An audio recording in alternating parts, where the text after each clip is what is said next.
అందరికీ నమస్కారం అండి. Welcome to my channel. ఈరోజు ఉచిత బస్సు ప్రభుత్వం నుండి కీలక నిర్ణయం వచ్చిందా రాలేదా, అసలు దాని గురించి ఊసే లేదు ఏంటని చాలా మందిలో ఉన్న ప్రశ్నలకు సమాధానంగా ఈ వీడియో చేయడం జరుగుతుంది.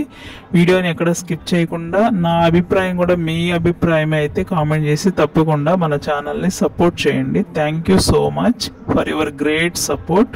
మనం టాపిక్లోకి వెళ్ళిపోదాం. ఆ రోజు నుంచే ఉచిత బస్సు అని మనం ఎన్నో థంబ్నెయిల్స్ చూసాము వేరే వేరే ఛానల్స్లో. కానీ ఈ రోజు వరకు కూడా ప్రభుత్వం వచ్చి 4 నెలలు అవుతున్నా కూడా ఇంతవరకు దీని మీద ఒక స్పష్టత రాలేదు. కారణం ఏంటో తెలిస్తే మీరు షాక్ అవుతారు.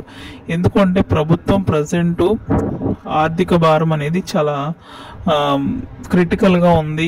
రాష్ట్ర ప్రభుత్వం యొక్క పరిస్థితి చాలా అగమ్యగోచరంగా ఉంది. కాబట్టి RTC is the main source of government. కాబట్టి అది కూడా ఫ్రీ ఇస్తే చాలా వరకు లాస్లోకి వెళ్ళిపోతుంది గవర్నమెంట్ అని చెప్పి కొంచెం ఆగినట్లుగా అనిపిస్తుంది. అంతేగాని సూపర్ 6 పథకాల్లో ఇంపార్టెంట్ అయింది, ఆడవారిని బాగా ఆకర్షించింది ఉచిత బస్సే. కాబట్టి ఇది ఎప్పటికైనా అమలు చేయొచ్చేమో, కానీ ప్రజెంట్ దీని గురించి ఎటువంటి సమాచారం లేదు.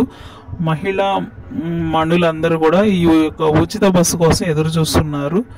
కాబట్టి దీని మీద ఇంకా స్పష్టత అయితే రాలేదు. ప్రజెంట్ చంద్రబాబు నాయుడు గారు దీని మీద ఎటువంటి విషయాలు మనకి తెలియజేయలేదు. కాబట్టి మనం ఈ యొక్క ఉచిత బస్సు అనేది ప్రజెంట్ మనం మర్చిపోవాల్సిందే అని నా ఒపీనియన్. మీ ఒపీనియన్ ఏంటో కూడా కామెంట్ చేయండి. చాలా మంది మగవారు అయితే ఉచిత బస్సు ఇవ్వకండి, మా ఆడవారిని ఆపలేమని చాలా మంది కామెంట్ చేస్తున్నారు.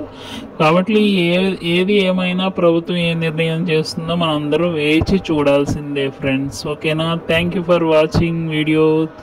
సబ్స్క్రైబ్ చేసి సపోర్ట్ చేస్తారని ఆశిస్తూ థ్యాంక్ యూ వెరీ మచ్.